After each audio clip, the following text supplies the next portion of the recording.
欢迎收听由央广主播台提供给您的 RTI News。很清楚你。 Kembali dengan Radio Taiwan Internasional Bahasa Indonesia bersama saya. Que sigo escuchando cuando puedo y que me gusta mucho.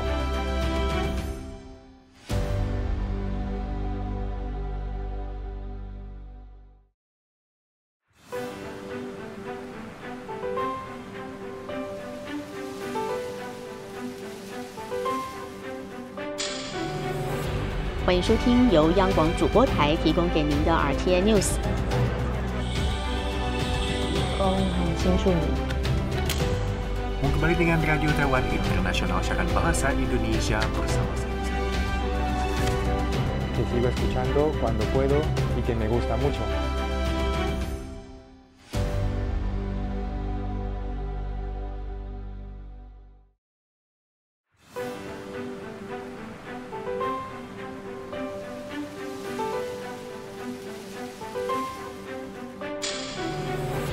欢迎收听由央广主播台提供给您的 RTI News。很清楚你。 Kembali dengan Radio Taiwan Internasional Bahasa Indonesia bersama saya. Que sigo escuchando cuando puedo y que me gusta mucho.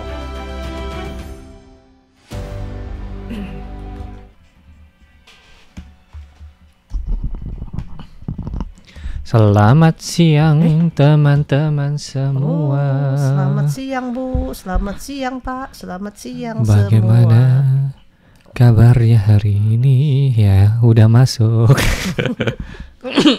Suaranya Ayo udah di-share. jelas. Hari ini nggak kelihatan. Iya. Nggak itu salah, yang diharapkan. Kak Mina bilang. Kak Farini udah langsing. Langsung. Cici. Iya lo, tadi Farini lihat foto yang zaman tahun 2018. Baru ingat-ingat kok baju itu masih muat ya. Sekarang kalau kan masuk itu baju itu udah gak kemuat lagi kali ya. Kalau orang dulu kan baju-baju begitu jadi keset kaki. Oh, Baju-baju. gak mungkin lah jadi keset kaki. Jendela. Enggak, bukan. Ya kotor-kotor. Bukannya digunting-gunting dibikin kayak segitiga-segitiga itu jadi keset kaki baru. Hah? Kalau keset Oh, kita nggak begitu rajin. Kita langsung jadi keset kaki. Enggak nyerap itu dong, apa ketipisan loh. Tentang estetika ya. Iya. Langsung pakai, kita mah gercep. Oke. Apa estetika baru dia mau ngomong. Ya, Kita langsung mulai kita ya. langsung saja. Tua. Enggak. Apa kabar semuanya? Yuk kita ngobrol bareng ya, tentu saja dalam acara obrolan bersama dengan RTISI. Di sini saya Farini ditemani dengan Amina. Dan saya Aditya. kita hari ini ngobrol-ngobrol mengenai berita ya. Yang baru-baru saat- ini ya. Baru ya kemarin-kemarin ini ya. Dan kemarin malam Farini masih lihat di televisi juga sih. Oke. Jadi teman-teman kalau yang nonton di televisi Taiwan mungkin nggak terlalu ngerti, itu cowok pakai baju merah kenapa sih? Udah gitu mukanya di mosaik. Di mozaik. Nah, itu ceritanya ngomongin apa sih? Ya. Katanya ngomong-ngomong katanya bilang nggak ada dokumen, tapi kayaknya nggak ngerti. Terus Pak Fadli pertama lagi itu nggak nangkep itu apaan maksudnya. Betul. Jadi hari ini kita secara khusus sudah mendatangkan pembawa berita, Pembawa ya, berita yang bukan sangat orangnya. profesional, yang sangat tahu jelas terkait cerita satu ini. Yang pastinya itu sangat memilukan dan juga menyedihkan juga sih. Ya. Jadi kaget. gimana? Kita langsung panggil saja kepada ibu pembawa berita kita, Amina Chandra. Tepuk tangannya beri.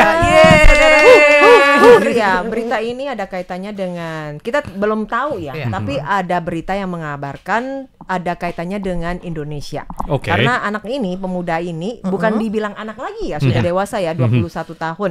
Nah, di mana dia itu karena ibunya adalah pekerja migran. Kemudian pekerja migran kan tidak memiliki dokumen yang resmi. Jika misalkan dia tidak memperpanjang kontrak kerjanya.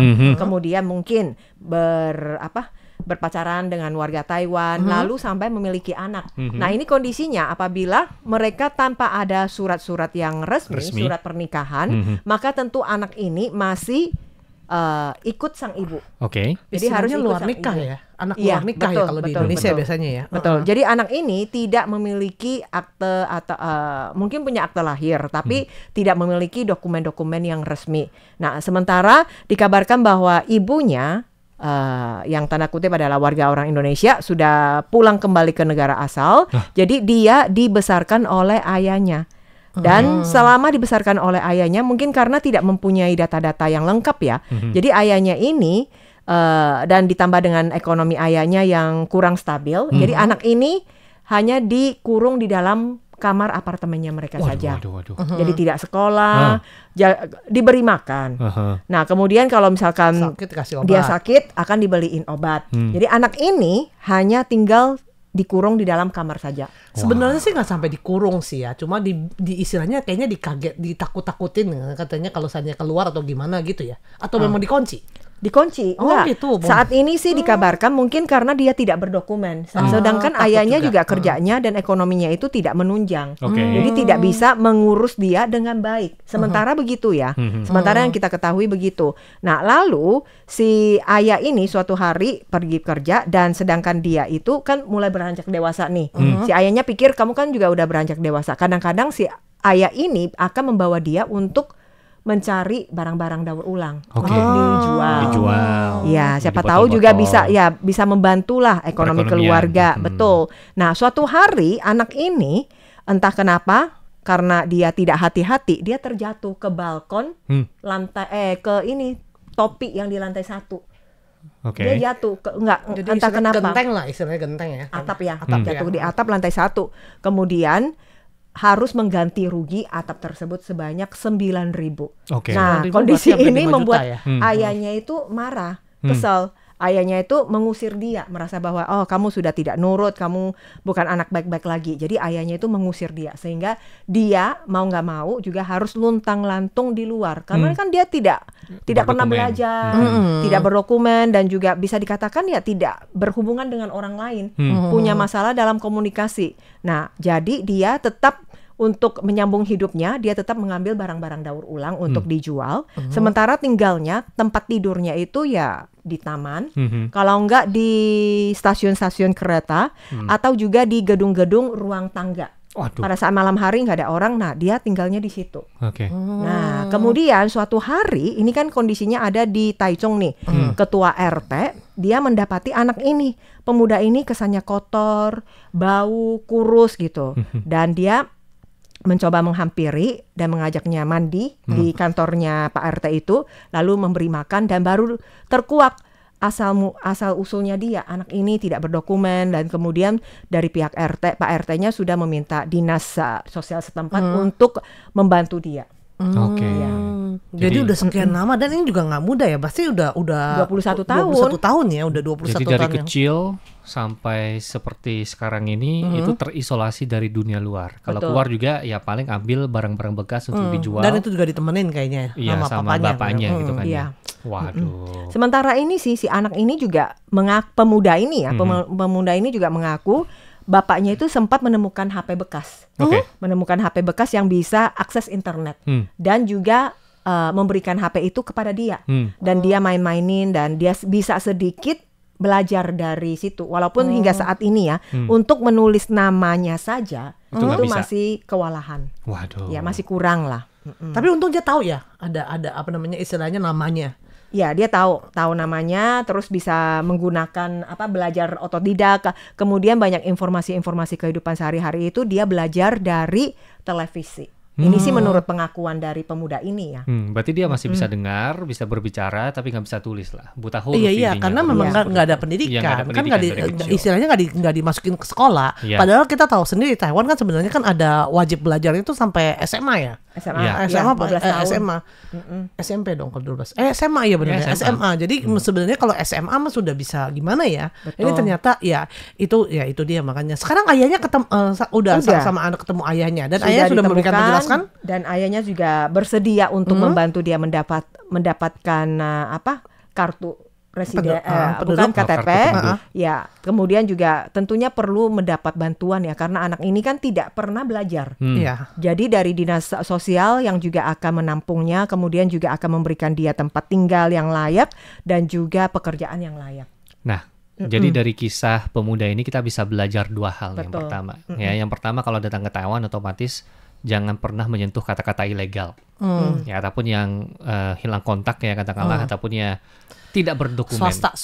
Ya, swasta lah, kurang lebih seperti itu. Kemudian kedua, ini juga mungkin kayak baru-baru ini juga ada yang namanya perdagangan manusia kan. Contohnya kayak di Kamboja segala macam. Sebenarnya sih banyak dari dulu. Ya, kurang lebih seperti ini kisahnya. Kalau yang ini kan dari keluarga, tapi kalau dari Kamboja sama yang tempat-tempat yang lain, yang perdagangan manusia itu kurang lebih sama, dikurung di dalam itu. Jadi jangan mudah percaya juga dengan iming-iming bilang, kerja di luar di sini asrama kamu gratis, gajinya gede. Nah, biasanya itu udah pokoknya harus gampang, hati-hati tuh. Ya pokoknya gampang, ketika Anda sampai di situ udah langsung deh. Paspor Anda mungkin langsung diambil, langsung digotong bawa ke mungkin perbatasan itu ya. Perdagangan manusia itu saya nggak sebut namanya. Kemudian langsung aja di situ pokoknya dieksploitasi, ya dipaksa untuk kerja. Kalau emang nggak bisa kerja, mungkin aja nih yang paling parah itu mungkin organ-organ tubuhnya bahkan diambil. Dan emang dari kita juga udah nggak tahu. Lagi hidup-hidup, maksudnya hidup-hidup tanpa dibius loh. Iya, contohnya kan bahkan ini kehadiran sang pemuda ini aja kita nggak tahu nih di dunia ini, bahkan di Taiwan ini, bahkan yang bilang pulau Taiwan kan kecil loh. Kecil, udah gitu kemajuan teknologi banyak CCTV segala macam. Loh, ada aja. Betul. Jadi selama 21 tahun dia nggak ada identitas ya. Jadi kurang lebih kayak di misalnya kayak namanya perdagangan manusia, kurang lebih kasusnya seperti ini. Jadi harus hati-hati tuh. Kalau yang pertama ya iming-iming yang manis-manis di luar gitu. Kerjaan yang bagus, gajinya tinggi, asrama nggak usah capek-capek. Nah, itu harus hati-hati. Yang kedua juga otomatis ya, jangan pernah menyentuh kata-kata ilegal, baik itu yang swasta tadi. Ya jangan pernah mencoba lah intinya. Satu lagi Kak. Apa lagi nih? Jangan hamil duluan. Ini juga nih. Hamil boleh. Tapi jangan duluannya ya harus dipertimbangkan masak-masak. Betul. Jadi harus dipertimbangkan dulu, kemudian juga harus dijalani sesuai dengan prosedur hukum yang ada. Nah, misalkan kalau emang nggak bisa kerja, apalagi dalam keadaan hamil nih, ya juga jangan dipaksa. Kemudian juga coba diskusi negosiasi nih sama majikan, misalkan boleh nggak saya pulang aja ke Indonesia? Gitu. Kalau memang iya. Ya pokoknya diskusikan lah, jangan dikit-dikit langsung kabur aja. Apalagi begini pemuda ini. Mamanya aja namanya siapa, mukanya kayak gimana aja nggak tahu mungkin. Betul. Kan Jadi miris sekali. Kasihan ya. Betul. Jangan pikir ya, kadang-kadang kan orang banyak nih ya, orang yang bilang ya udah kita sengaja hamil duluan, udah gitu baru bisa ancam. Ini anakmu loh gini. Ya biasanya sekarang sih, kalau dulu mungkin ampuh ya, sekarang kayaknya lebih nggak mempan deh ya. Cowok-cowok juga sudah pintar. Karena banyak film sinetron yang katanya hamil bohongan loh. Kan kebanyakan nih gini juga karena mereka dengar cerita sinetron seperti itu kan. Bisa apa ya memang sih ada juga kebetulan nih yang kerjanya memang gampang, bagus, gaji mahal ada, gaji tinggi ada, tapi itu pengecualian. Nah biasanya yang beredar itu, nah itulah kenyataannya bahwa itu adalah bohong. Dan itu juga cerita kadang-kadang kalau hamil duluan mungkin orangnya akan bertanggung jawab, tapi kalau seandainya orang yang akan bertanggung jawab, nah gimana? Yang duluannya itu kita loh. Jadi ya itu dia harus dipertimbangkan benar-benar segala tindakan yang akan kita ambil yang pasti. Meskipun di Taiwan sendiri ya, untuk hamil itu hak asasi manusia. Baik itu pekerja migran, orang asing, dia mau hamil ya silakan. Dia belum menikah mau hamil pun tidak menjadi masalah. Tetapi yang harus dipertimbangkan itu adalah direncanakan atau tidak. Betul. Ya, kesehatan anak, kesehatan ibu itu kan juga harus diperhatikan. Nah, orang bilang kalau dulu kan bilang wah pengen punya anak gampang maunya anak. Hamilnya katanya dulu hamilnya itu setengah mati 9 bulan, perut gede bawa kemana-mana. Tapi katanya kebanyakan orang bilang setelah dikeluarkannya itulah yang baru nightmare-nya. Gimana dari bukan turun mesinnya. Ini benda gini nih kalau jadi benda. Anaknya ini nih mesti gimana? Bayangkan ada tanggung jawab dari kecil dia belum bisa makan sendiri, belum bisa jalan, mesti disuapin, dikasih susu. Udah bisa jalan, dia bisa lari, kita mesti kejar takut ketabrakan gitu misalnya. Udah gitu sekolah oke, pendidikannya oke bagus, tapi lingkungannya gimana? Nanti kalau jadi jahat gimana? Setelah dia sekolah lulus pun dia nggak dapat pekerjaan atau kerjaannya gimana kita juga mikirin. Katanya boleh bilang itu istilahnya udah jadi beban seumur hidup tuh. Ya, maka dari itu juga jadi banyak anak-anak muda zaman now khususnya yang di Taiwan, Jepang dan Korea Selatan itu selalu tiap tahun itu bakal berganti-ganti siapa yang juara satu, di mana tingkat untuk nikah dan juga melahirkan anak yang paling rendah di Asia. Kalau nggak Jepang, Korea Selatan. Kalau nggak Korea Selatan ya Taiwan. Karena pikirannya seperti itu.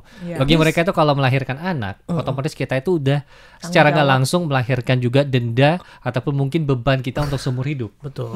Gitu. Kita mesti mikirin yang namanya dana pendidikan. Belum anak-anak zaman now dikit-dikit iPhone.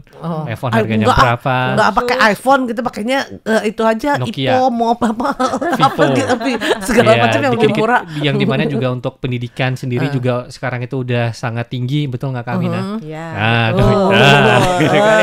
Itu harus dipertimbangkan. Iya, kemudian kalau di sekolah nggak cukup, masih ada yang namanya bimbel segala macam. Untuk bimbel aja nggak murah. Kemudian belum makannya, kemudian belum healingnya untuk jalan-jalannya. Nah kan ada banyak sekali. Jadi kadang-kadang susah ya. Sedangkan pemerintah tuh mengimbau masyarakatnya untuk banyaklah punya anak. Betul. Karena kalau nggak nanti kita penduduknya semakin lama semakin tua. Udah gitu kekurangan anak. Akhirnya usia produktif makin lama makin berkurang. Betul. Jadi nanti katanya bisa ada jadi istilahnya sandwich ya. Jadi nanggung atas dan nanggung bawah. Betul. Kan kalau seandainya keluarga, kalau dulu anaknya misalnya satu keluarga suami istri anaknya 5. Wah itu kan yang nanggung 5 orang nih, 2 orang ini kan. Sekarang anaknya 1 atau 2, berarti otomatis nih kalau 1 atau 2 kan berarti masing-masing punya orang tua. Jadi masing-masing mesti nanggung 2, ya kan? Nah, jadi otomatis ya makin beban lagi. Nanti ini nggak pengen punya anak, jadi yang nanggung siapa lagi? Betul. Masyarakat, pemerintah. Jadi makanya pemerintah juga bilang sebenarnya ya itu dia dipertimbangkan, tapi juga jangan karena pemikiran seperti ini akhirnya nggak mau punya anak. Tapi dari juga. pemerintah juga udah berusaha sekeras mungkin sih untuk meningkatkan yang namanya tingkat kelahiran. Contohnya aja baru-baru ini ada peraturan yang namanya sekolah gratis. Bahkan kampus gratis gitu kan ya, sampai SMA kalau nggak salah sekarang saat ini. SMA memang wajib belajarnya sampai udah digratiskan. Iya. Udah digratiskan, dan juga mungkin ada subsidi untuk tiap anak-anak ya, kelahirannya itu berapa, kemudian juga banyak sekali tunjangan yang bisa kita dapatkan. Tapi ya tentu aja orang-orang yang kepikiran akan beban itu bakal mikir lagi, apakah benar nih katanya bonus-bonus yang saya dapatkan ini bisa menutupi beban saya ketika anak ini udah dewasa, udah nikah, udah berkeluarga, dan apakah kehidupan saya itu bakal seenak ketika saya belum menikah. Lajang. Mulai membanding-bandingkan. Kan dari pemerintah Taiwan kan bilangnya cuman negara akan membiayai membesarkan anak dari 0 hingga 6 tahun. Nah ini. Tapi benar kelanjutannya. Tapi kalau misalnya anaknya juga pengen iPhone, kecil-kecil sudah pengen iPad, kecil-kecil sudah pengen jalan-jalan ke luar negeri, ke Eropa. Nah, itu ya tentu saja butuh biaya yang besar. Tentu aja, jadi nggak bisa ya sebenarnya ya. Meskipun kalau di pemerintah Taiwan sendiri juga memberikan subsidi untuk anak, nanti tiap-tiap daerah beda ya. Misalnya kalau anak kalau dari umur 0 sampai berapa 6.000 per bulan Udah itu kalau anak ketiga ditambahin biaya berapa, dikasih subsidi berapa. Tapi tetap aja katanya untuk piara hewan peliharaan aja udah kurang, kurang untuk biaya segitu itu. Kirain peliharaan anak. Oke deh teman-teman, untuk acara obrolan bersama dengan RTI di radio kita akhiri dulu sampai di sini. Iya kan? Iya, itu dia lebih milihnya piara anabo. Nah, itu dia. Nggak usah sekolah. Jadi sekarang masalahnya sebenarnya ya, pemerintah berharap kalau saja udah ada kemampuan, baik itu finansial maupun juga tenaga gitu ya, bisa buruan punya anak. Tapi biasanya kalau mereka yang punya ini malah udah nggak pengen punya anak. Udah posisi enak sekarang. Saya sendiri sementara aja. kalau yang sebenarnya udah ekonominya pas-pasan, mungkin kemampuannya untuk melahirkan sih oke kan, gampang kan katanya kan ya. Punya anak, ngebiayain anak itu sebenarnya udah bilang susah. Tapi ya itu dia, malah punya anak dan punya anak lagi. Ya ini juga menghasilkan banyak sekali yang namanya susah buat cari pasangan hidup. Contohnya nih ya, biasanya kalau cewek untuk mencari pria, apa tuh kondisi utama yang harus ada biar mau nikah? Kalau di Taiwan sendiri, Yofang, Youche, sama, udah ada 3M. Kalau di apa itu 3M? Coba 1. Mobil. Nah, 2. Mewah. Mobil mewah. Rumah mewah. Iya, 3M. Terus satunya lagi. Apa ya? Semuanya mual. Serba mual gitu ya.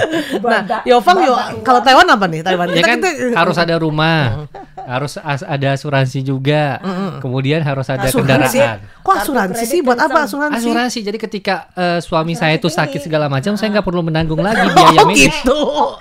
Iya serius loh, serius. Oh gitu sekarang ya. Iya.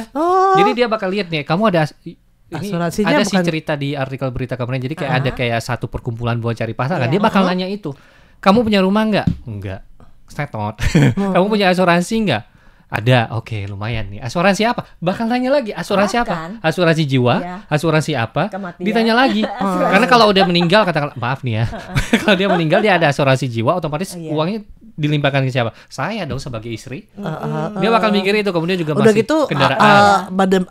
Bukan abodemen, apa namanya? Itu hanya bayarnya berapa ya asuransinya? Iya. Nggak cuma asuransi apa, berapa gitu kan? Asuransinya cuma Aztec doang.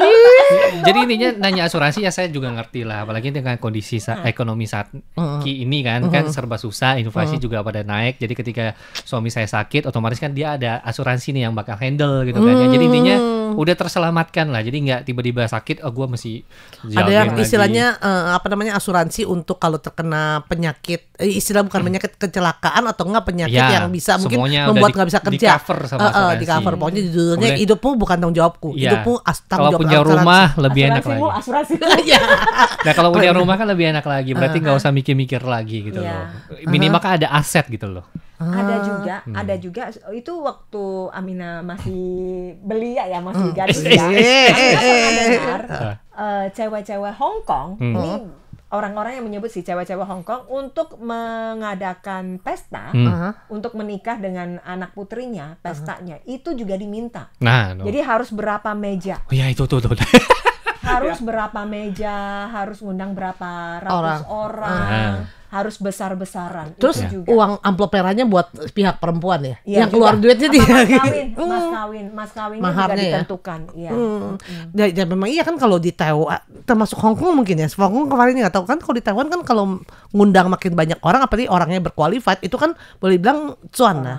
Bisa cuan lah. Iya kalau cuan, kalau enggak. Kebanyakan cuan dibanding kalau Indonesia. Kalau Indonesia pasti rugi. Pasti nombok habis gitu kan. Ya itu dia makanya. Tapi kalau seandainya cuma gara-gara pesta, udah habis pesta jadi miskin gimana?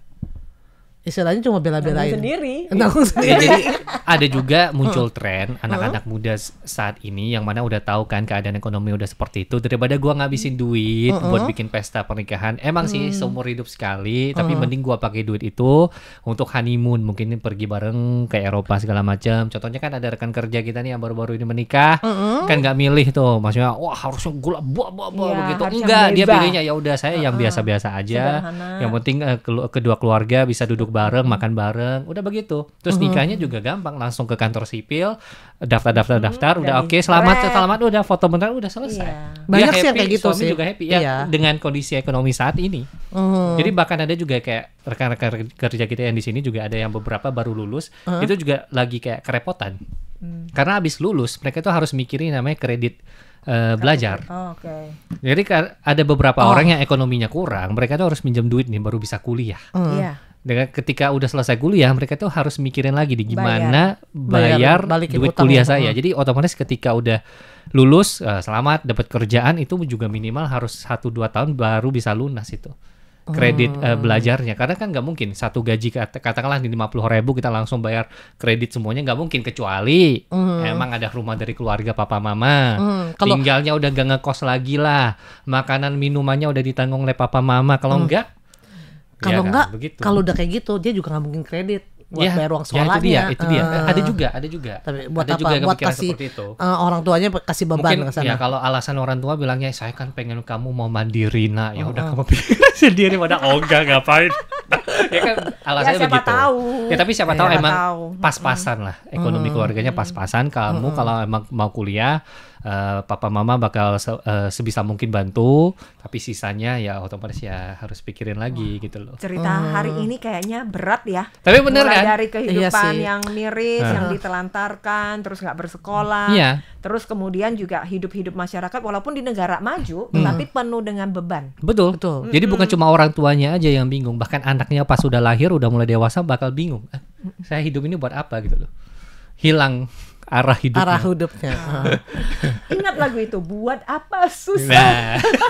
Buat apa susah? Ya dalam lah intinya ya. Iya sih, susah. Ya nggak usah disusahin, tapi yang pasti sebelum apa-apa tuh harus ada perencanaan. Meskipun orang bilang kadang-kadang kita rencana kayak gimana, tapi kenyataannya nggak seperti itu. Ya gimana dong? Ya tapi kadang-kadang ada juga yang bilang kalau seandainya pikir-pikir pertimbangin ini ono, akhirnya ya nggak merit, nggak pernah punya anak, jadi nggak pernah karena misalnya kalau misalnya kita mau kerja pun kita mau sekolah tapi pinjam kredit mau kredit bank segala macam kita gura-gura akhirnya kita nggak sekolah akhirnya kita nggak dapat pekerjaannya juga nggak bisa yang lebih bagus akhirnya kehidupan kita juga nggak seperti ya itu dia kadang-kadang itu susah. Tapi ini yang menariknya bahkan ada tren juga yang mana orang itu memang sengaja mengisolasikan dirinya dari dunia luar. Oh, ada. Jadi dia ngumpulin duit nih katakanlah ya umur yang baru lulus segala macam. Wah, dia juga mungkin bukan bodoh ya. Dan juga bukan karena emang gak ada duit, enggak. Dia karena saking pintarnya dia mau seperti itu. Jadi katakanlah dia sebagai lulus engineer kerja di TSMC. Taulah ya gaji per bulannya berapa. Wow. Jadi dia kerja 5 tahun 6 tahun, abis itu udah dia nggak mau kerja lagi, dia mau di rumah dia, apartemen dia, pokoknya tiap hari ngerjain yang dia suka, baik itu mungkin nge-game ataupun mungkin baca buku segala macam udah. Lagian kalau dia bilang ini duit yang saya kumpulkan itu mungkin udah cukup nih untuk keseharian saya selama di rumah gitu. Setidaknya udah begitu. Itu tanggung jawab dia sendiri. Iya. Jadi ada juga tren muncul yang seperti itu. Apakah salah? Enggak juga. Iya enggak, itu tanggung jawab dia terhadap dirinya sendiri. Iya, tentu boleh dibilang ini kan mungkin di luar dari yang orang bilang normal, tapi normal itu ya susah di ngomong ya. Menurut Adit normalnya itu apa? Menurut Kak Farini apa? Kak Mina juga salah. Iya, jadi kayaknya tidak bisa mematokkan normal itu kepada siapapun juga. Ya pasti tentu saja ya kita harus bertanggung jawab dengan diri kita sendiri, kita harus bertanggung jawab dengan apa yang kita lakukan dan apa yang setelah kita lakukan. Betul. Jadi ini adalah yang pentingnya ya teman-teman ya. Oke deh, untuk acara obrolan bersama dengan RTISI kita akhiri dulu sampai di sini ya teman-teman. Sampai jumpa di pekan depan. Bye bye.